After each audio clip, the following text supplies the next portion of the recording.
Welcome to Samba Samba. Enjoy the video. In this video, I will show you how to make a delicious blue cheese sauce for steak. First, let's gather our essential ingredients. You'll need about 4 ounces of your favorite blue cheese, crumbled, along with 1/2 cup of rich heavy cream. Also, prepare 2 tablespoons of unsalted butter, 1 tablespoon of all-purpose flour, and 1/4 cup of milk. Don't forget a small pinch of salt and freshly ground black pepper to enhance the flavors. Having everything ready makes the cooking process smooth and enjoyable. Now, let's begin by creating the creamy base for our sauce.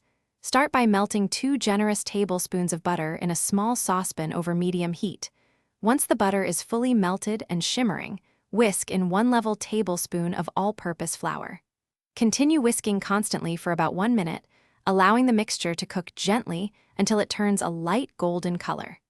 This simple step creates a roux, which is crucial for thickening our sauce and giving it a wonderfully smooth texture. Next, it's time to infuse our sauce with its signature flavor. Gradually pour in 1/2 cup of heavy cream and 1/4 cup of milk into your roux, whisking continuously to prevent any lumps. Bring the mixture to a gentle simmer, making sure to stir constantly as it heats.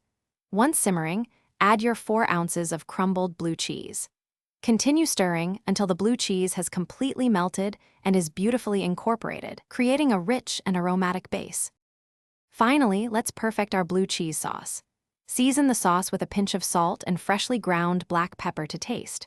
Remember, blue cheese is already quite salty, so adjust carefully.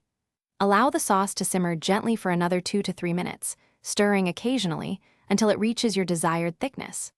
Once it's perfectly creamy and warm, your homemade blue cheese sauce is ready to be generously spooned over a perfectly cooked, sizzling steak. Enjoy every delicious bite. Thanks for watching. Consider subscribing if we helped you.